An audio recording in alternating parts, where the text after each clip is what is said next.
Il faut avouer que je suis bien le plus malheureux de tous les hommes. J'ai une femme qui me fait enrager. Au lieu de me donner du contentement et de faire les choses à mon souhait, elle me fait donner au diable 20 fois le jour. Au lieu de se tenir à la maison, madame aime la promenade, la bonne chère et fréquente Dieu ne sait quelle sorte de gens.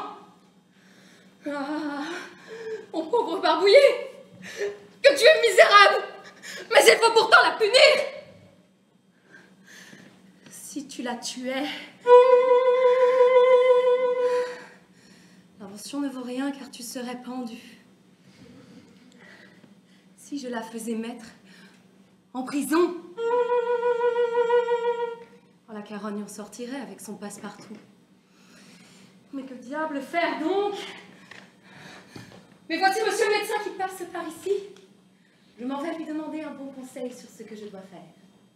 Monsieur, je m'en vais vous chercher pour vous faire une prière sur quelque chose qui m'est d'importance.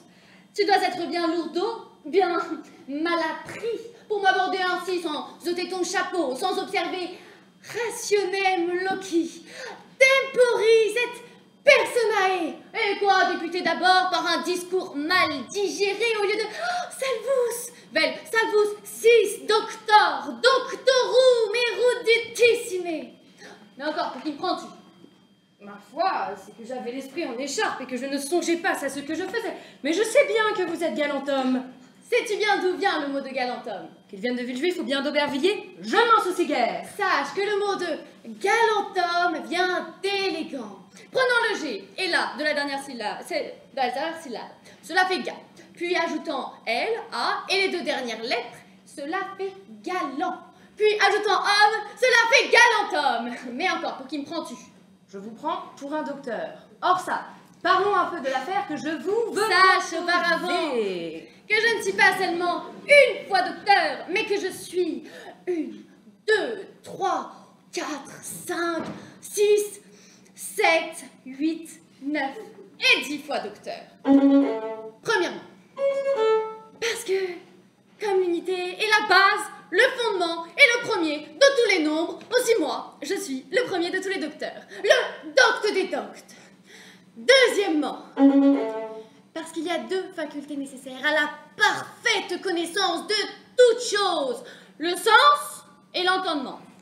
Et comme je suis tout sens et tout entendement, je suis 2 fois docteur. D'accord, c'est que je peux. Troisièmement, parce que le nombre de 3 est le nombre de la perfection, selon Aristote. Et comme je suis parfait, et que toutes mes productions le sont aussi, je suis 3 fois docteur. Monsieur le docteur, laissez-moi. Quatrièmement, parce que la philosophie a 4 parties, la morale, physique, logique et métaphysique. Et comme je les possède toutes 4 et que je suis parfaitement versée en icelle, je suis 4 fois docteur. Mais que diable est donc ceci, je n'en doute pas. Écoutez-moi. Parce qu'il y a 5 universels. Le genre, l'espèce, la différence, le propre et l'accident, sans la connaissance desquels il est impossible de faire aucun bon raisonnement. Et comme je connais l'utilité et que je m'en sers avec avantage, je suis 5 fois docteur. Il faut que j'ai bonne patience. Sixièmement, parce que le nombre de 6 est le nombre du travail, et comme je travaille incessamment pour ma gloire, je suis 6 fois docteur. Septièmement, parce que le nombre de Z est le nombre de la félicité, et comme je possède une parfaite connaissance de tout ce qui peut me rendre heureux, et que je le suis en effet par mes talents, je me sens obligée de dire de moi-même, oh, ter, quatuorque, beatum. Huitièmement, parce que le nombre nombre de 8 est le nombre de la justice à cause de l'égalité qui se rencontre en lui. Et que la justice et la prudence avec laquelle je pèse et mesure toutes mes actions me rendent 8 fois docteur. 9e, parce qu'il y a 9 muses et que je suis également chérie d'elle.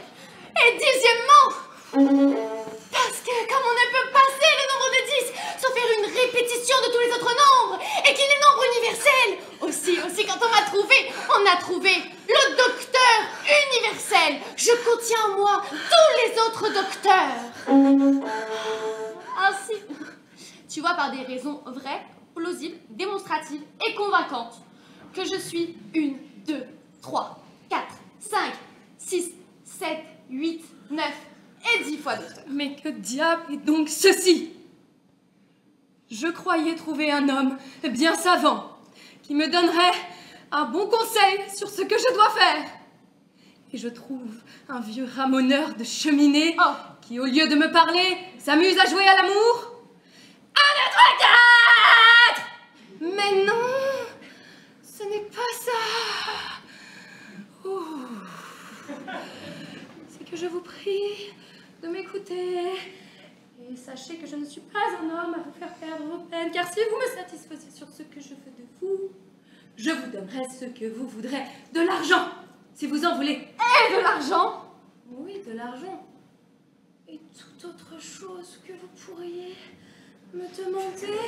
Tu me prends donc pour un homme à qui l'argent fait tout faire, pour un homme attaché à l'intérêt, pour une âme mercenaire? Mais sache que quand tu me donnerais une bourse pleine de pistoles, que cette bourse serait dans une riche boîte, cette boîte dans un étui précieux, cet étui dans un coffret admirable, ce coffret dans un cabinet curieux, ce cabinet dans une chambre magnifique, cette chambre dans un appartement agréable, cet appartement dans un château pompeux, ce château dans une citadelle incomparable, cette citadelle dans une ville célèbre, cette ville sur une île fertile, cette île dans une province opulente, cette province dans une monarchie florissante, et cette monarchie dans tout le monde, et que tu me donnerais le monde. Où serait cette monarchie florissante? Où serait cette province opulente? Où serait cette île fertile? Où serait cette ville célèbre? Où serait cette citadelle incomparable? Où serait ce château pompeux? Où serait cet appartement agréable? Où serait cette chambre magnifique? Où serait ce cabinet curieux? Où serait cet étui magnifique? Où serait ce coffret admirable? Où serait cette riche boîte dans laquelle serait enfermée cette bourse pleine de pistoles? Que je me soucierais aussi peu de toi et de ton argent que de cela. Ma foi, je m'y suis mépris. À cause qu'il est vêtu comme un docteur, j'ai cru qu'il lui fallait parler d'argent. Mais puisqu'il n'en veut point, il n'est rien de plus facile que de le contenter. Je m'en vais courir après lui.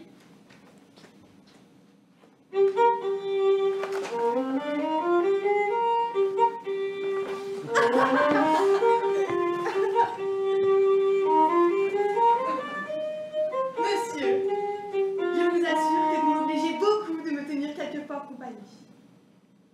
Mon mari est si mal bâti, si débauché, si ivrogne, que ce m'est un supplice d'être avec lui. Et je vous laisse à penser quelle satisfaction on peut avoir d'un rustre comme lui. Mademoiselle, vous me faites trop d'honneur de me vouloir souffrir. Et je vous promets de contribuer de tout mon pouvoir à votre divertissement. Et que, puisque vous témoignez que ma présence ne vous est point désagréable, je vous ferai connaître combien j'ai de joie de la bonne nouvelle que vous m'apprenez par mes empressements. Oh, changez de discours, voyez Porte-Guignon qui arrive. Mademoiselle, je suis au désespoir de vous apporter de si terribles nouvelles. Mais aussi bien les auriez-vous apprises par quelque autre. Et puisque votre frère est fort malade... Monsieur, ne m'en dites pas davantage, je suis votre servante et il vous rend grâce de la peine que vous avez prise. Ma foi, sans aller chez le notaire, voilà le certificat de mon coquillage. Ha ha! Madame la Caronne, je vous trouve avec un homme, malgré toutes les défenses que je vous avais faites. Et vous me voulez envoyer de Géminis en Capricorne? Eh bien, faut-il gronder pour cela? Ah oui! Ce monsieur vient de m'annoncer que mon frère est bien malade. Où est le sujet de querelle? Le voilà venu. Je m'étonnais bien si nous aurions autant du repos. vous vous gâteriez, par ma foi, toutes deux, mesdames les Caronnes. Et toi, Cato, tu corromps ma femme. Depuis que tu la sers, elle ne vaut pas la moitié de ce qu'elle valait. Vraiment, oui, vous nous la baillez bonne. Oh ah, laisse-la, c'est ivrogne. Ne vois-tu pas qu'il est si sourd qu'il ne sait ce qu'il dit? Ne voilà pas encore mon maudit gendre qui querelle ma fille. Il faut savoir ce que c'est. Et quoi? Toujours se quereller? Vous n'aurez donc point la paix dans votre ménage? Cette coquine-là m'appelle ivrogne. Tiens, je suis bien tentée de te bailler une quinte major en présence de tes parents. Je dédonne le diable et l'escarcelle, si vous l'aviez faite. Mais aussi c'est lui qui commence toujours à me quereller. Super! Non, Loin du tout. Mais c'est Fille! Quel désordre, quelle querelle, quelle grabuge, quel vacarme, quel bruit, quel différend, quelle combustion! Qu'y a-t-il, messieurs? Qu'y a-t-il? Qu'y a-t-il? Ça! Voyons un peu s'il n'y a pas moyen de vous mettre d'accord, que je sois votre pacificateur, que j'apporte l'union chez vous. C'est mon gendre et ma fille qui ont dit bruit ensemble. Et qu'est-ce que c'est? Dites-moi un peu la cause de leur différend. Monsieur. Mais en peu de parole. Oui, dame, mettez donc votre bonnet. Ah, savez-vous bien d'où vient le mot bonnet? Menhir. Cela vient de bonum est, bon est. Voilà qui est bon, car il garantit des cathars et des fluxions. Enfin, je ne savais pas cela. Dites donc vite cette querelle. Voilà ce qui est arrivé. Je ne crois pas que vous soyez homme à me tenir longtemps, puisque je vous en prie. J'ai quelques affaires pressantes qui m'appellent à la ville, mais pour remettre la paix dans votre famille, je veux bien m'arrêter un moment. J'aurais fait en un moment. Soyez donc bref. Ce jour-là qui est fait un continent. Avouez, monsieur Gorgibus, que c'est une belle qualité que de dire les choses en peu de paroles.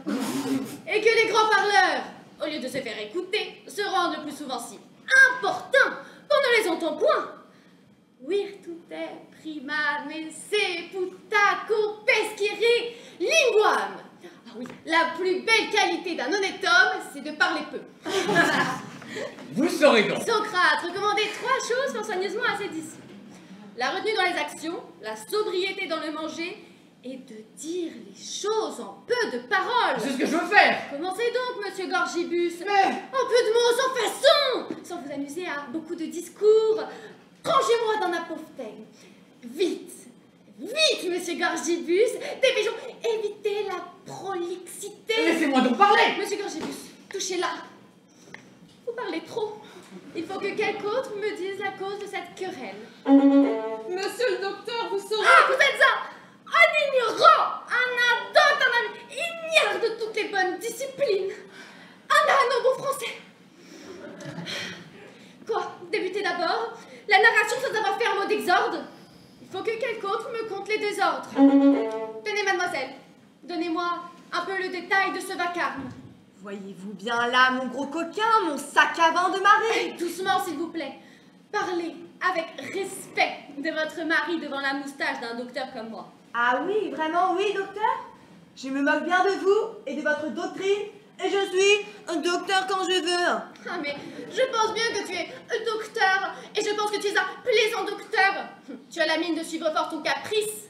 De partie d'oraison, tu n'aimes que la conjonction, de genre le masculin, des déclinaisons le génitif, de la syntaxe mobile cum fixo, de la quantité, tu n'aimes que le dactyle. Quia constat ex una longa et duabus brevibus. Venez, c'est à vous. Donnez-moi un peu le sujet, la cause de votre combustion. Monsieur le docteur. Oh, voilà qui est bien. Monsieur le docteur. Ce mot de docteur a quelque chose de doux à l'oreille, quelque chose plein d'emphase. Monsieur le docteur. À la mienne volonté. Oh, voilà qui est bien. À la mienne volonté. La volonté présuppose le souhait présuppose les moyens pour arriver à sa fin, et la fin présuppose un objet. Voilà qui est bien à la mienne. J'enrage. Oh, ôtez-moi ce mot, j'enrage. Voilà un terme bas et populaire. Monsieur le docteur, écoutez-moi de grâce. Audi, quaeso, aurait dit Cicéron. Oh ma foi, si se rompt, si se casse, ou si se brise, Je ne m'en mets guère en peine, mais tu m'écouteras, ou je vais te casser ton museau doctoral. Mais que diable est donc ceci? Oui, tout est Je n'en pouvais plus d'attendre. tout notre temps. Allons, ma fille, rentrez donc chez vous et vivez bien avec votre mari. Adieu, serviteur, et bonsoir.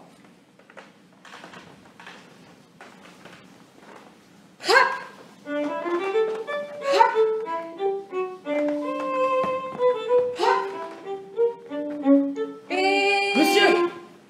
Je vous suis obligé du soin que vous avez pris, et je vous promets de me rendre à l'assignation que vous me donnez dans 1 heure. Quoi? Mais cela ne peut se différer. Si vous tardez un quart d'heure, le bal sera fini dans un moment. Et vous n'aurez pas le bien d'y voir celle que vous aimez. Si vous n'y venez tout présentement. Allons donc ensemble de ce pas.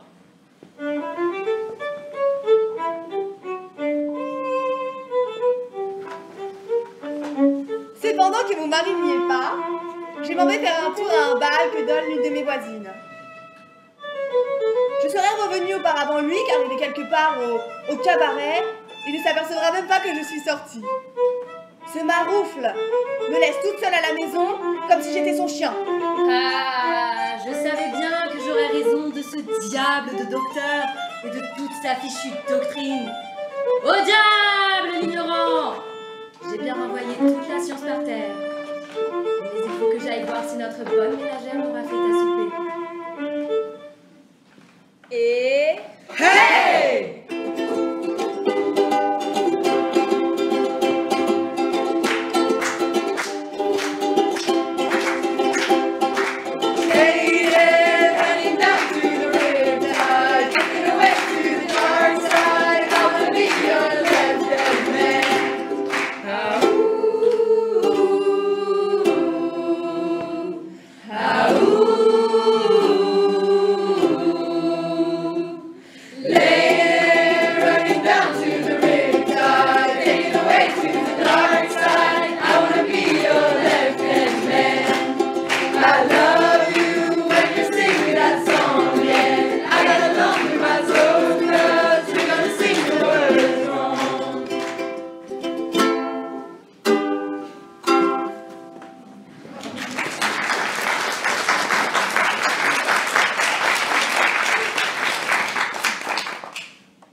que je suis malheureuse. J'ai été trop tard. L'assemblée est finie. Je suis arrivée comme tout le monde sortait. Mais il n'importe. Ce sera pour une autre fois. Je m'en vais cependant au logis comme si de rien n'était.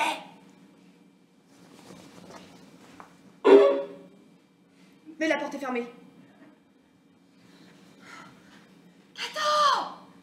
Cato! Cato! Cato! Eh bien, qu'a-t-elle fait, Cato? Et d'où venez-vous, Madame la Caronne, à l'heure qu'il est et par le temps qu'il fait? D'où je viens? Ouvre-moi seulement et je te le dirai après. Oui. Non. Tu peux bien rentrer coucher d'où tu viens. Ou, si tu l'aimes mieux, dans la rue. Je n'ouvre point aux coureuses comme toi. Comment diable être seule à l'heure qu'il est? Je ne sais si c'est imagination, mais mon front m'apparaît plus rude de moitié. Eh bien, pour être toute seule, qu'en veux-tu dire? Tu me querelles quand je suis en compagnie. Comment faut-il donc faire? Il faut se tenir à la maison, donner ordre au souper, avoir soin du ménage, des enfants, mais sans tant de discours inutiles. Adieu, bonsoir, va-t'en au diable et me laisse en repos. Tu ne veux pas m'ouvrir? Non, je n'ouvrirai pas. Eh, mon pauvre petit mari, je t'en prie, ouvre-moi. Mon cher petit cœur. Crocodile, serpent dangereux, tu me caresses pour me trahir. Ouvre, ouvre donc. Adieu, va des rétro Satanas. Quoi? Tu ne veux donc point m'ouvrir? Non. Tu n'as donc aucune pitié pour ta femme qui t'aime tant? Je suis inflexible. Tu m'as offensé. Je suis vindicatif, comme tous les diables, c'est-à-dire bien fort. Je suis inexorable. Sais-tu bien que si tu me mets en colère et que tu me pousses à bout, je ferai quelque chose dont tu te repentiras. Et que feras-tu, bonne chienne? Tiens, si tu ne m'ouvres, je m'en vais me tuer devant la porte. Mes parents, qui reviendront auparavant de se coucher pour voir si nous sommes bien ensemble, me trouveront morte et tu seras pendue. Ha ha ha ha ha! La bonne bête! Et qui perdra le plus de nous deux? Allez, je sais bien que tu n'es pas si sotte que de faire ce coup-là. Tu ne le crois pas? Tiens. Tiens, si tu ne m'ouvres, je sors mon couteau. Prends garde. Voilà qui est bien pointu. Tu ne veux toujours pas m'ouvrir? Non. Adieu T'as dit donc. 20 fois que je ne t'ouvrirai pas. Va-t'en, tue-toi, crève. Je m'en mets guère en peine. Adieu donc.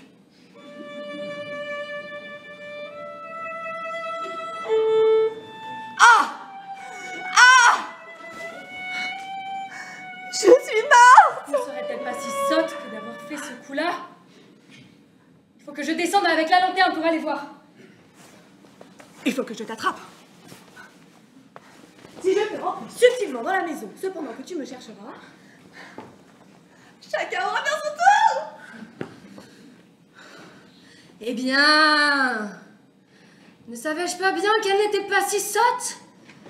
Elle est morte, mais elle court comme le cheval de Pacolet. Elle m'a fait peur tout de même. Ma foi, elle a bien fait de gagner au pied. Car si je l'eusse trouvée après m'avoir fait cette frayeur-là, je lui eusse administré 5 ou 6 coups de pied de clister, de coups de pied dans le cul pour me lui apprendre à faire la bête.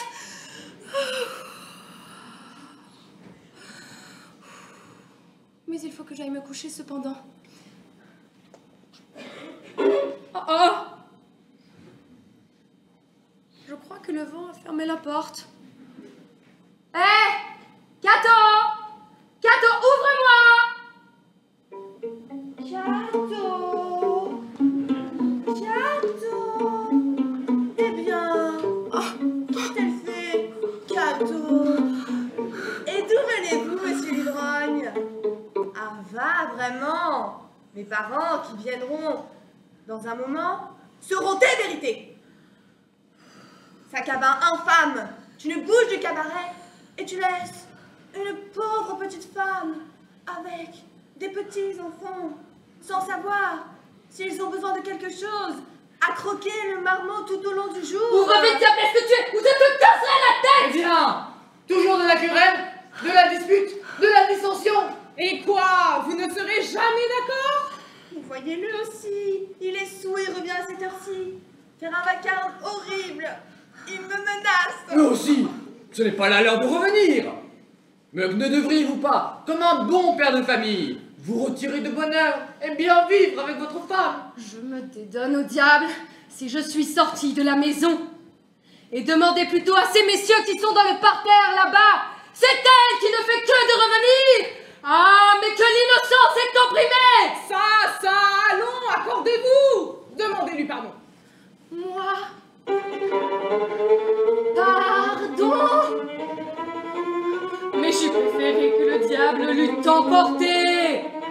Je suis dans une colère que je ne me sens pas! Embrassez votre mari et soyez bons amis. Et quoi? Toujours du bruit, du désordre, de la dissension, des querelles, des débats, des différends, des altercations éternelles. On ne saurait avoir du repos. Ce n'est rien, monsieur le docteur. Tout le monde est d'accord. À propos d'accord, voulez-vous que je vous lise un chapitre d'Aristote où il prouve que toutes les parties de l'univers ne subsistent que par l'accord qui est entre elles? Cela est-il bien long? Non, cela fait 60 ou 80 pages. Adieu, bonsoir, nous vous remercions. Elle n'en est pas besoin. Vous ne le voulez pas? Non! Puisqu'ainsi est bonsoir, adieu donc latiné, bonanox. Allons-nous en souper, ensemble, et boire à la santé de toute la compagnie. Il y a de la joie. Bonjour, bonjour les hirondelles, il y a de la joie. Dans le ciel par-dessus les toits, il y a de la joie. Et du soleil dans les ruelles, il y a de la joie. Partout, il y a de la joie.